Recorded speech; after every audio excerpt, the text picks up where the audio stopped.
The smile froze on Gregor's face. He lowered his head as though in shame. After a minute or so passed, shrouded in heavy silence, he finally answered, "Yes. I thought that if I do it when you sleep, you won't have to suffer." Unseen to him, a bitter grin appeared on Sonny's face.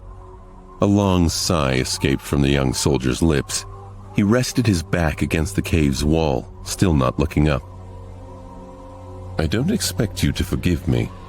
This sin, too, will be mine to bear. But please, if you can, find it in your heart to understand. If things were different, I would have gladly faced that monster to let you escape. But my life does not belong to me alone. There is a duty I'm sworn to fulfill. Until it's done, I cannot allow myself to die." Sonny laughed.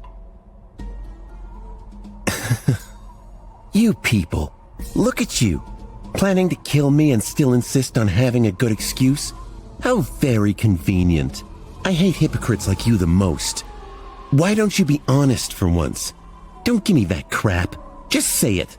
I'm going to kill you because it's easy. I'm going to kill you because I want to survive. Gregor closed his eyes, his face full of sadness. "I'm sorry. I knew you wouldn't be able to understand." Sonny scoffed. What's there to understand? He leaned forward, anger coursing through his veins. Tell me, why do I have to die? The young soldier finally looked up. Even though he couldn't see in the dark, he turned his face in the direction of Sonny's voice. "That man was a villain, but he was also right. The scent of blood is too heavy on you. It will attract the beast." Sonny swallowed a lump in his throat. He couldn't believe he let himself feel rescued for a second. This man was even worse than the openly craven men like Benny and Frasier. You can just let me go, you know. We'll part ways. After that, whether or not the monster finds me won't be your problem. Gregor shook his head. "Dying in that creature's maw is too cruel a fate. It's better if I do it myself. You are my responsibility, after all." Sonny rolled his eyes. How noble of you. He leaned back, dejected. A long silence hung in the air for a beat. Eventually, Sonny raised his voice again. You know, when I just came here, I was ready to die. After all, in this whole world, 2 worlds, actually, there's not a single soul who cares whether I live or die. When I'm gone, no one will be sad. No one will even remember that I existed. There was a forlorn look on his face. A moment later, however, it was gone, replaced by mirth. But then I changed my mind. Somewhere along the way, I decided to survive. I must survive, no matter what. Gregor gave him a thoughtful look. "To live a life worth remembering." Sonny grinned. A dark gleam appeared in his eyes.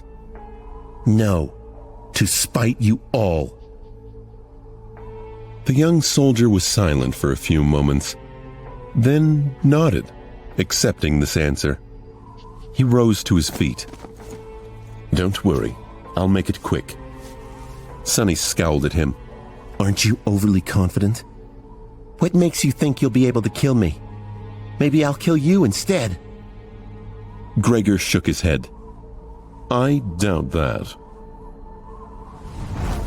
But in the next second, he staggered and fell on one knee. The young man's face turned deathly pale, and with a pained groan, he suddenly vomited blood.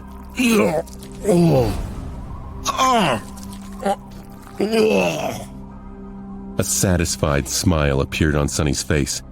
Finally! Unable to stand, Gregor remained on his knees.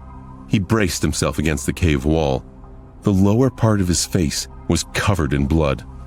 Astonished, he was staring at his hands, trying to understand what was happening to him. What magic is this?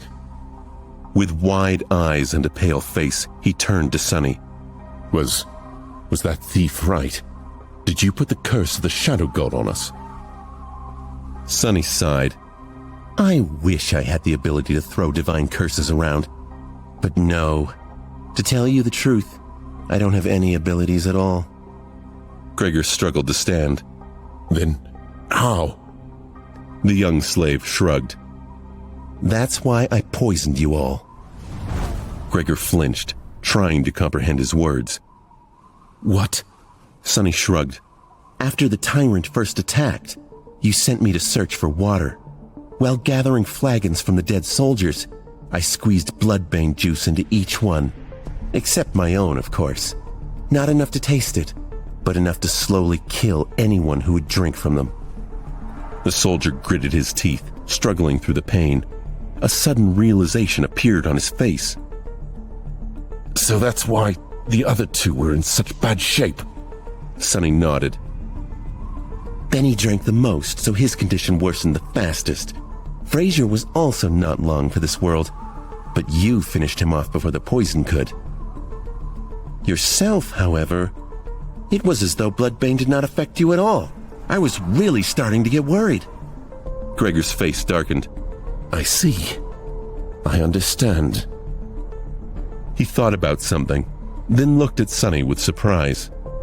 But back then you didn't know that we would turn on you. Sonny just laughed. Oh, please. It was obvious. Benny was the kind of man who would kill for a pair of boots. Frasier was like a wolf in sheep's clothing. People are selfish and cruel in the best of situations. I was supposed to believe that those two weren't going to do something terrible to me when faced with certain death? Gregor spat more blood. Then, what about me? You? A disdainful expression appeared on Sonny's face. You are the worst of them. Gregor clutched his chest. Why? Sonny looked at him and leaned forward. I might not have learned much in my short life, but I do know one thing, he said, all traces of humor gone from his voice. Now, there was only cold, callous contempt. Sonny's face hardened. There is nothing more pathetic than a slave who begins to trust his slaver. Hearing these words, Gregor lowered his head. I see. Then, suddenly, he laughed. You are a wicked little shit, aren't you?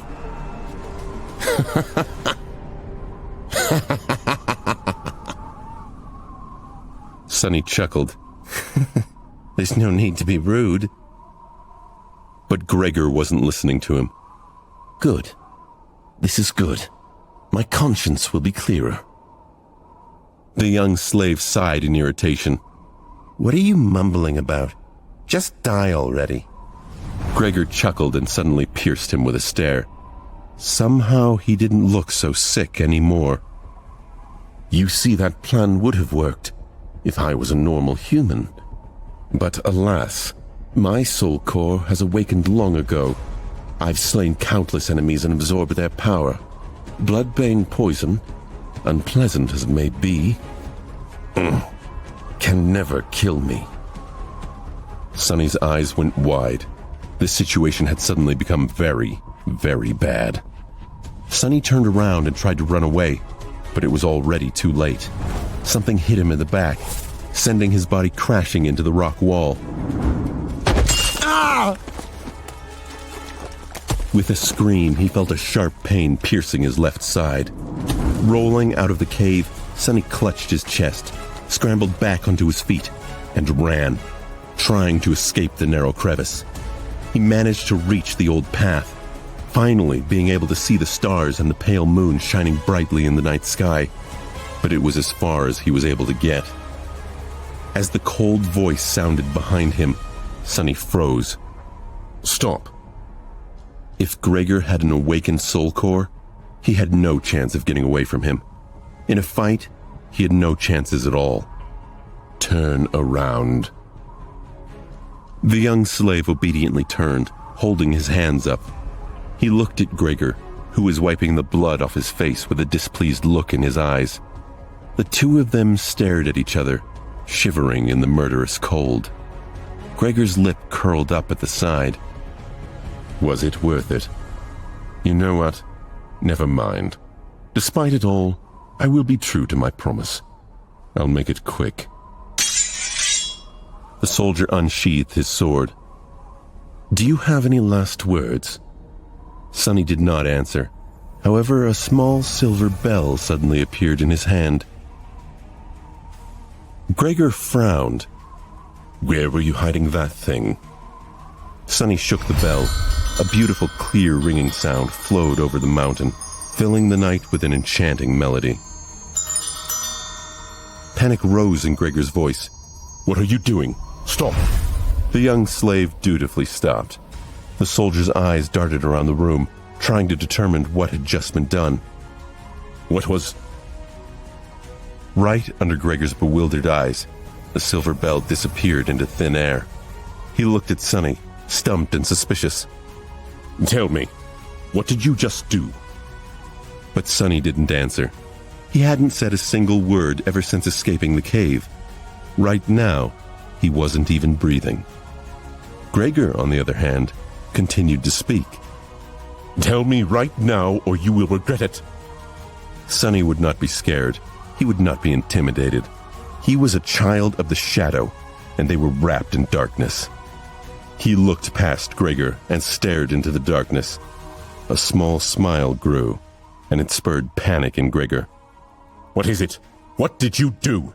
Tell me, you little shit! Sonny raised his eyebrows.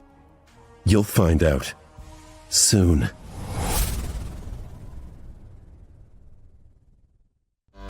Wait, that's not the end. You've just had a free taste. Now get the full story on the Pocket FM app, link in description. Check out our next video and playlist, and don't forget to like, share, and subscribe.